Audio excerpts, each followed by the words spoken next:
Trains. Will they run on time? So we've got trains here needed, and there are currently 362 in stockpile. That's a lot of trains in stockpile. So convoys and trucks as well. Debug view. Is someone cheating? Are they cheating in Paradox? Listen, if I got one of these in my video, debug view, you guys would be like, he's fucking cheating. Show me that console. Yeah, so it just gives an overview of supply when you hover over this. Logistical strike. So now you can tell your close air support, tactical bombers, and that's it, to target trains and trucks. I presume they're going to be bombing railroads as well, I guess, maybe. This seems like the easiest way in the world to disable someone's economy completely. Because it's doing two things here. Not only is it disabling their supply, but think about it, it's making their production queue full of broken railroads and whatever gets broken as well. Think about it. If you think about it, it means they're going to get like so much damaged stuff. And the fact that CAS can do this bombing as well?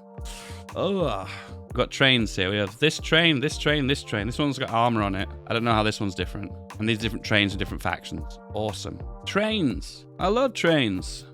Right, so these are supply hubs. A province may be touched by multiple supply hubs. When multiple hubs touch a province, a ratio is created to determine what percentage of the hub requests each hub is responsible for.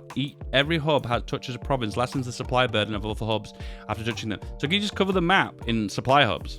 Next, railway guns never tire. So now we have an extra gun, the railway gun. Railway gun, 800 production cost.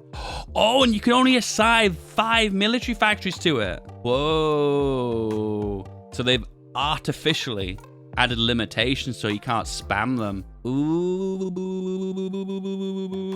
interesting. Interesting. It'd be kind of cool if the trains and the railroads somehow boosted infrastructure or something. You know, like in trains in Victoria 2, they boosted the output of factories. It kind of has as an economic element to railroads, you know what I mean? Look up German railway guns. They were the waste of time material like the Mammoth and the Rat projects. I've heard that too. They're gimmicky. I wonder if you could spam them in No Step Back and see how effective they are. Oh, so they're actually on the map. They're actual divisions. Whoa. And then I guess you attach them onto armies, I guess. Oh, but he's bombarding. Look. Romanian invasion of Hungary with railway guns. It has a shore bombardment. So now you could do shore bombardment inland. Railway gun. It's not even on the railway lines, guys. It's derailed. This is why Germany shouldn't have invested in these. To Washington. The question I'm going to ask, though, is how do you get these guns? How do we get these in Europe? I'm presuming you can't land into Europe as USA and like just attaching railway guns on, right? I mean, these guns were incredibly heavy. I don't think that was a normal thing, though. I can understand with trains, you can take them apart. But, like, these big guns, they're really heavy. Oh, look! Pew, pew, pew. Boom, motherfucker! Beating the Soviet Union with railway guns. Thomas the Little Train with his friend Gustav, the railway gun. Bag of Tricks, the sequel. So you can do Scorched Earth. Costs 5 command power, which is very cheap. And it disables railways and prevents repairs. I presume that means that these won't repair automatically, because it'd be stupid, wouldn't it, if you think about it? You instantly destroy them and then instantly start getting repaired again. Interesting. People are going to abuse this in multiplayer games. I don't know. There's something about this that makes me think, this is not going to work right. I don't know. The preferred tactic. This is another thing in multiplayer that I think people are really going to abuse. I think at the moment, this is the deal. People don't care too much about tactics when it comes down to divisions and their generals and whatnot. Because it's just one of those things that, oh, well, looks like in this case we've gone for reconnaissance and we've got the doctrines down. So therefore, we're going to get the more preferable tactic. It's one of those things you don't really think about and pay much attention to. It's like one of those things that you teach someone about it when you first play Holy 4 and you're like, oh, that's great. But then you never really want to hear about it again because you never have to pay much attention. Well, anyway, if a general gets to skill 5 now, you can select a preferred tactic. Someone out there is going to select a preferred tactic, a broken mechanic that no one's really even thought about, and completely break the game. And a no-brainer here is the Panzer officer is going to get Blitzkrieg. Duh. I suppose the meta here is going to be, are all the Soviet Union going to select the counter to Blitzkrieg to try and counter the tactics? Is that what the meta is going to be? I don't know. Strategic redeployment now must follow railway lines. Wow! So when you railroad now, you actually get on a train. Wow. Strategic redeployment just railways is dreamlike. What happens in areas with no trains or damaged railways? Will the pathfinding and speed work the same? Yes, there are separate speed calculators for both the current railway and the current infrastructure. The pathfinder will work out what is the fastest route between the both ones. Wow, that's really smart. If there are no railways between 2 points, there are various levels of infrastructure that will find the fastest way possible. Wow. Stalin purging the level 5 commanders. I think at the moment, with this, the purge mechanic, you get to choose who you purge, right? So you don't have to purge the best guys, right? Wouldn't the infantry commanders, generals be go for 1 for firepower and the tanks generals go blitz? You presume so, but it depends if you're trying to counter other people's tactic. Because there's always a counter tactic to their tactic, which denies their tactic. Does anyone want to know what the counter is to blitzkrieg? I don't actually know. Oh, right, that bug, yeah. So they've changed the way combat works. So I'm gonna spitball this because I fully don't understand this, so maybe you'll get it later on. So in the past, the divisions that are in combat would also fight one division, so it would always be everyone fighting the guy on top. So the damage would always move upwards and eliminate each one by one from the top row over and over again. The ones in the front line are actually fighting. But now, damage is divided amongst the divisions that are fighting. So instead of a 40th division dealing all of its damage to the guy on top, the one who's at the top of the front, it now will divide its damage among 4. I don't really know what impact this is going to have on the game itself, but it means now that you can't knock divisions out quickly. It seems to me this is a nerf to big divisions. That's how it seems like to me. This seems like a nerf to big divisions. They're actively saying big divisions now are not the be-all and end-all. If their damage is divided among the divisions they're fighting, that tells me big divisions are nowhere near as strong. So you can see the reinforced right here. So that's not really much different. We added some new focuses for Soviet Union in exile. Okay. So this is for the exiles, I'm guessing, because look at all this chicken pox here. So these are like the exiles that have rose up, I suppose. Are they promising the Ukrainians to be independent after the war? Is that why they did that? We're going to get through the Great Patriotic War of Independence. Russia becomes free, gains a puppet focus on Japan. Oh, so I'm presuming Japan is your puppet and this breaks you free to declare war on Japan? Wow. Moves the capital to Leningrad. Leningrad gains a bunch of free stuff. Capital of the Tsars getting local construction plus 25%. Wow. I can theorize till the cows come home, but the truth is, until I get my hands on the game and play it, I really don't know how these mechanics are actually going to work. The Emperor and Autocrat for all the Russians. War support. Resistance growth in states occupied by the enemy plus 10%. Required garrisons. So this is a defensive Tsar. The Arch Patriarch. Defier of the Sun God. Compliance growth is good. Attack bonus against Japan. Supreme Representative God on Earth. Gain stability, war support, and ideological defense. Damn, boys. Damn. So in the past with dev diaries, they used to just release a national focus dev diary and show you everything, but now by looks of things, as time's going on, they're updating things and releasing them and giving them more shape. So the agrarian reform means the peasants are going to rise up in Poland and the penalties are brutal. The only downside to this really is the consumer goods and resources to market. It's like a worst limited exports, I guess. Whoa, that's really good. I like that a lot. So this for Poland reduces consumer goods by 15% for 3 years. That is so good. You see, the beauty of this is not only is it strong, which is okay, not only is it strong, it only lasts for 3 years, so you don't get that effect forever. This is good. Guys, listen to me. You might sound like I'm going like, oh, OP, strong. But this is really good because it shows something that, yeah, it's okay if you give a nation something OP, but if it expires after 3 years, it's not like it's going to last forever, is it? Oh, that's so good. Defense prepping, give local construction plus 30% for land forts. Danzig or war. Do you know what really breaks the game? Whenever Poland says yes to Danzig of war, have you guys ever noticed that? When they give up, is it Ponzan and Danzig?